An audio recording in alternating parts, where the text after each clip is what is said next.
The crystal chandeliers of l'Abeille Epoque cast golden light across white linen tablecloths, where the city's elite savored their evening rituals.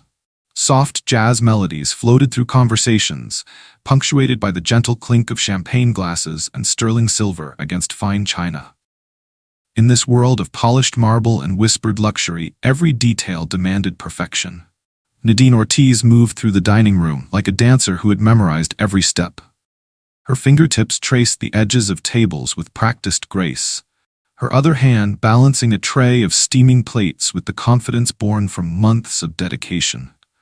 The soft rustle of her black uniform and the quiet tap of her shoes against the hardwood floor created her own rhythm, a symphony only she could hear.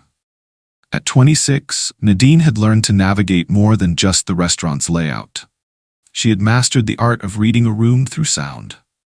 The satisfied hum of well-fed customers, the nervous energy of first dates, the sharp intake of breath when someone spilled wine on expensive clothing. Her warm smile never wavered, even when she caught fragments of hushed conversations about that blind waitress from patrons who thought she couldn't hear their pity. Tonight felt different. The usual evening rush carried an electric tension, as if the very air knew something was about to shift forever.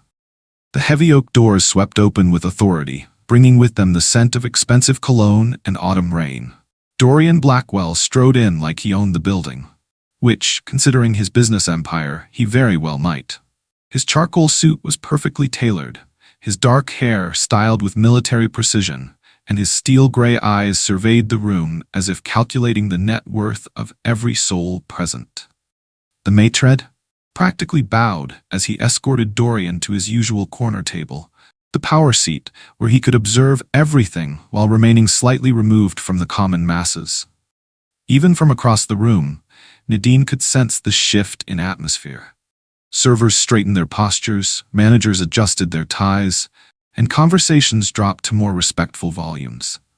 Dorian settled into his chair with the casual arrogance of a man who had never been told no in his life. His fingers drummed against the white tablecloth as his gaze swept the room, pausing when it landed on Nadine.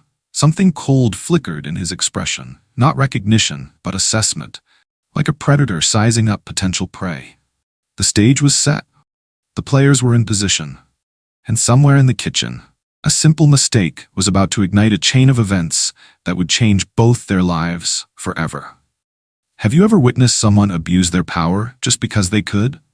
Tonight, you're about to see what happens when arrogance meets unbreakable spirit. The kitchen chaos began with a single burnt sauce. Chef Henri's signature reduction had seized in the pan, sending the entire evening service into controlled panic. Orders backed up like dominoes, and the expediter's voice grew sharper with each passing minute. In the dining room, Nadine felt the tension ripple through the staff. Hurried footsteps, clipped conversations, the metallic scrape of pans working overtime. Dorian's appetizer had arrived perfectly on schedule. His wine, a vintage Bordeaux worth more than Nadine's monthly rent, sat breathing in its crystal glass. But his main course, the restaurant's celebrated duck confit, remained trapped in the kitchen bottleneck. 20 minutes stretched into 30. Dorian's fingers tapped against his phone screen with increasing aggression. His jaw tightened with each glance toward the kitchen doors. When Nadine approached to refill his water glass, the temperature around his table felt arctic. "Where is my dinner?" His voice cut through the soft jazz like a blade.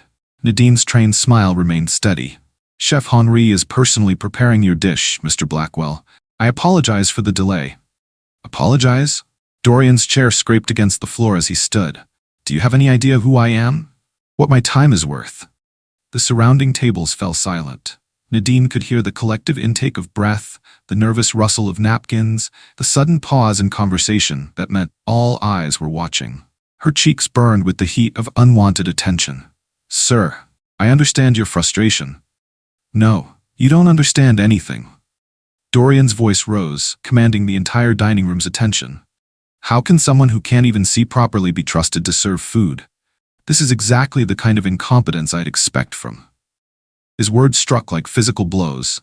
Nadine felt the familiar sting of judgment, the casual cruelty that reduced her entire being to a perceived limitation. Around them, she heard the uncomfortable shuffle of feet, the whispered, "Oh my God," from nearby tables, the sharp gasp from a woman who clearly recognized the line being crossed.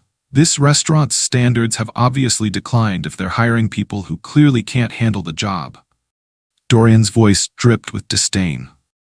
Perhaps management should reconsider their charity cases before embarrassing paying customers. Each word was a knife, designed to wound and humiliate. Nadine's hands trembled slightly, but her spine remained straight. She had weathered storms like this before, though never so publicly, never with such calculated viciousness. The maitre d' hurried over, his face flushed with embarrassment and anger. Other servers watched in horrified silence. A business executive at table 6 was already reaching for his phone, his face dark with disgust at what he was witnessing. By morning, the video would be everywhere. #Justice for Nadine would be trending, and Dorian Blackwell would discover that some mistakes echo far beyond the moment they're made. 3 weeks after the humiliation at La Belle Époque, Nadine sat in her modest studio apartment, staring at 2 pink lines that would change everything. The pregnancy test trembled in her hands as morning sickness finally made sense, as the exhaustion she'd attributed to stress suddenly had a different explanation. Her mind drifted back to that staff party 2 months ago, the restaurant's anniversary celebration where champagne flowed freely and boundaries blurred in ways they shouldn't have. She remembered the confident voice that had complimented her work, the expensive cologne that lingered when someone stood too close, the smooth words that made her feel seen rather than invisible. The memory was fragmented, softened by wine, and complicated by regret. But the timing was undeniable. Now, as social media exploded with outrage over Dorian's public display of cruelty, Nadine faced a truth that could shatter both their worlds. The man who had humiliated her, who had reduced her to a charity case in front of dozens of witnesses, was about to become a father. The irony tasted bitter in her mouth. Fear crept through her thoughts like morning fog. How could she raise a child alone on a waitress's salary? What if Dorian discovered the truth and tried to take the baby away? What if he denied everything and painted her as desperate or delusional? The questions multiplied faster than her racing heartbeat. But alongside the fear grew something stronger: fierce determination. This child would never feel ashamed of who they were. This child would never be made to feel less than because of circumstances beyond their control. Her phone buzzed with messages of support. Maria from the Disability Rights Center had seen the viral video. "We're here for you," her text read. "This isn't just about one bad night. It's about changing how people like us are treated everywhere." Within days, Nadine found herself surrounded by advocates who understood the deeper implications of Dorian's attack. Attorney Rebecca Chen explained that public humiliation based on disability could constitute discrimination. The local advocacy group offered both legal support and emotional guidance. "You have more power than you realize," Rebecca told her during their first consultation. "Your voice could prevent this from happening to someone else." As news outlets picked up the story, Nadine discovered that her experience resonated with thousands of people who had faced similar prejudice. Comments poured in from workers with disabilities, from anyone who had ever been belittled by someone with more power. The pregnancy remained her secret, but her resolve grew stronger each day. She would fight, not just for herself, but for every person who had ever been made to feel invisible. Drop by if you've ever had to stand up for yourself when the odds seemed impossible. Nadine's about to show us what real strength looks like.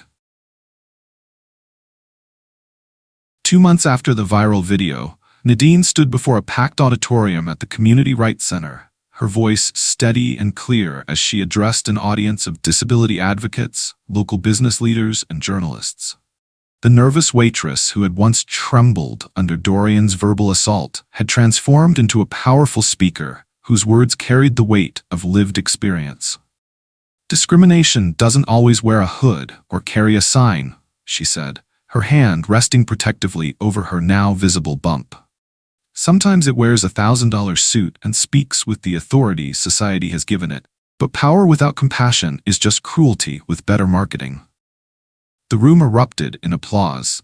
Local news cameras captured every moment as Nadine's story evolved from a single incident into a movement for workplace dignity. Channel 7's evening segment featured her as the voice of change, while the city's largest newspaper ran a week-long series on disability discrimination in upscale establishments. Restaurant workers across the city began sharing their own stories of mistreatment. The hashtag Dignity at Work gained momentum as servers, busboys, and hosts revealed a pattern of entitled customers who viewed service staff as expendable props rather than human beings. Meanwhile, 40 floors above the city, in his glass-walled executive office, Dorian Blackwell remained blissfully detached from the storm he had created. His assistant had mentioned some social media noise about the restaurant incident, but Dorian dismissed it with a wave of his hand. He had more important concerns: quarterly projections, merger negotiations, and the board meeting where he would announce record profits. "Handle the PR people," he told his communications director without looking up from his laptop. "Whatever it takes to make this disappear." But some storms refused to be managed away. In the Human Resources Department of Blackwell Industries, Director Janet Winters discovered a troubling pattern while conducting routine employee satisfaction surveys. Anonymous complaints described a CEO who berated staff members in front of colleagues, who made cutting remarks about employees' personal circumstances, and who seemed to take pleasure in asserting his dominance over those he considered beneath him. The restaurant incident wasn't an isolated outburst. It was the public face of a private pattern of behavior that had poisoned the company culture for years. Janet's preliminary report landed on the desk of board member Catherine Mills, just as local media began investigating Blackwell Industries' workplace practices. Employees who had once suffered in silence started coming forward, emboldened by Nadine's courage to speak truth to power. Corporate lawyers began making quiet phone calls. Damage control specialists worked overtime. And somewhere in the legal department's secure files, a growing dossier documented years of complaints that had been buried, dismissed, or quietly settled with non-disclosure agreements. The foundation of Dorian's empire, built on intimidation and unchecked authority, was beginning to crack. He remained oblivious to the growing investigation, too insulated by wealth and privilege to recognize that his actions finally had consequences. But consequences, like truth, have a way of demanding attention when least expected. The grand ballroom of the Metropolitan Hotel glittered with crystal and gold, hosting the annual Bridges for Change charity gala, an event dedicated to workplace equality and disability rights. 6 months after the La Belle Époque incident, Nadine had been invited as the evening's keynote speaker, her story now synonymous with the fight for dignity in the workplace. At 7 months pregnant, Nadine carried herself with radiant confidence. Her emerald maternity dress hugged her curves gracefully, and her growing belly served as a powerful reminder that life continued to bloom, even after the harshest winters. She moved through the pre-event reception with the same purposeful grace she had once used to navigate restaurant tables, now greeting advocates, politicians, and business leaders who had rallied to her cause. Carmen Rodriguez, Nadine's former colleague and closest friend, approached with urgent energy crackling in her dark eyes. As the current assistant manager at La Belle Époque, Carmen had maintained connections throughout the service industry, connections that had recently provided explosive information. "Nadine, we need to talk," Carmen whispered, guiding her toward a quiet alcove behind towering floral arrangements. "My friend Elena works in Blackwell Industries' legal department. She's been feeding me information about their internal investigation." Carmen's voice dropped even lower. "There are files, Nadine. Years of complaints against Dorian, settlement agreements, pattern documentation. But here's the crucial part. Elena found something in the executive entertainment budget, receipts from our staff anniversary party. Dorian was there that night, charged everything to his corporate account." Nadine's breath caught. The memory she had tried to keep fragmented suddenly sharpened into focus. The authoritative voice, the expensive cologne, the way he had made her feel special before making her feel disposable. "He doesn't know about the baby," Nadine said quietly, her hand instinctively moving to her belly. "But if those records exist..." "The board is meeting next week," Carmen continued. Elena says they're considering removal proceedings. Your speech tonight. With all these media cameras and business leaders watching, it could be the final push they need. The ballroom doors opened, and guests began filing toward their tables. Television cameras positioned themselves strategically around the room. Local news anchors adjusted their microphones. Social media influencers checked their livestream connections. The entire city seemed to be watching, waiting for what everyone sensed would be a pivotal moment. At table 12 sat several Blackwell Industries board members, their faces tense with the knowledge of what their investigation had revealed. At table 3, disability rights attorneys prepared to document every word. And somewhere in the back, Elena Rodriguez clutched her phone, ready to leak the corporate files that would change everything. Nadine took a deep breath, feeling her baby shift within her. Tonight, the truth would finally have its moment. 26i, Juan Groy. The spotlight found Nadine as she approached the podium, her emerald dress flowing around her pregnant form like liquid courage. 500 faces turned toward her, including several she recognized from news coverage of corporate scandals and workplace reform movements. The room fell silent, except for the soft hum of recording equipment and the distant clink of crystal glasses being set down. 6 months ago, I was just a waitress trying to do my job, Nadine began, her voice carrying clearly through the ballroom's perfect acoustics. Tonight, I stand before you as proof that dignity cannot be destroyed by cruelty, no matter how loudly it speaks or how expensive its suit. A murmur of approval rippled through the audience. Camera phones lifted like stars in the darkened room. When someone uses their power to humiliate another human being, they believe they're demonstrating strength.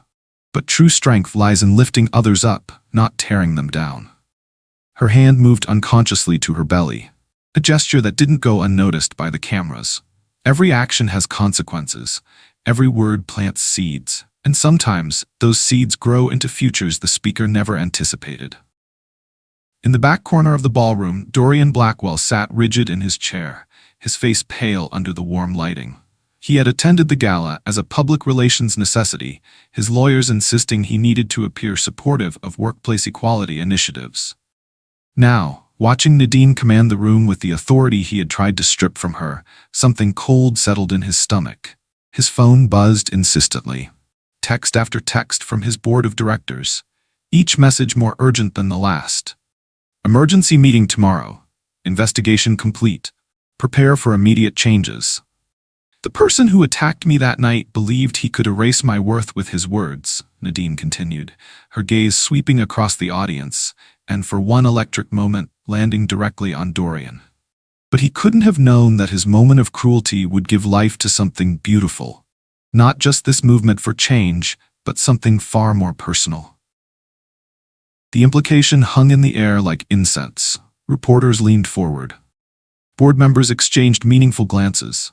Dorian's hands clenched as understanding crashed over him like ice water.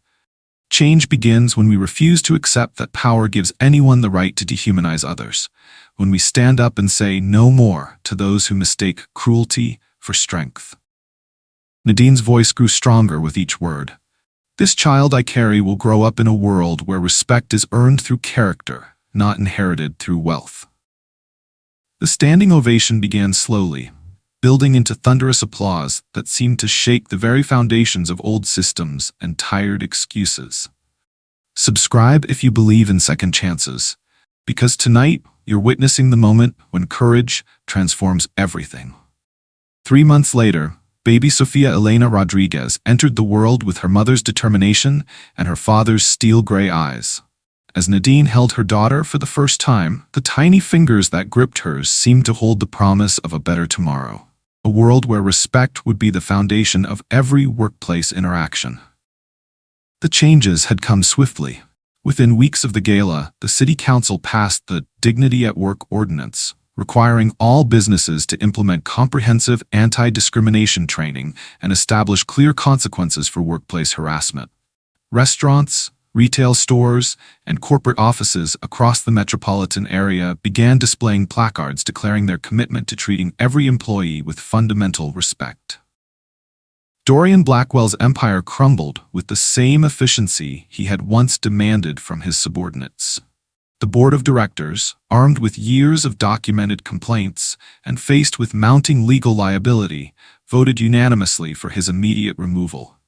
His corporate assets were liquidated to settle discrimination lawsuits, and his name became synonymous with the toxic leadership practices that progressive companies now actively work to eliminate. But perhaps most remarkably, Dorian himself began the long journey toward understanding the damage he had caused. Court-mandated therapy sessions and community service at disability advocacy centers slowly chipped away at the arrogance that had defined his existence. When he finally met his daughter, a carefully supervised meeting arranged through family court, the man who had once reduced Nadine to tears found himself weeping at the sight of the innocent life his cruelty had helped create. La Belle Époque became a model workplace, offering competitive wages, comprehensive benefits, and advancement opportunities specifically designed for employees with disabilities. The restaurant's success story inspired similar transformations throughout the service industry. Nadine returned to work part-time, now serving as the restaurant's staff advocate while pursuing her law degree through night classes. Her story became required reading in business ethics courses, and her advocacy work reached thousands of workers who had previously suffered in silence. On quiet evenings, as she rocked Sophia to sleep, Nadine reflected on how one moment of public humiliation had transformed into a movement that touched countless lives. Her daughter would grow up knowing that strength comes not from power over others, but from the courage to stand up when standing seems impossible. The ripple effects of that terrible night at La Belle Époque continued to spread, creating waves of positive change that would protect future generations from the casual cruelty that once seemed unstoppable. Join our Hearts Unbroken family, where every story reminds us that hope, courage, and love always find a way to triumph over darkness.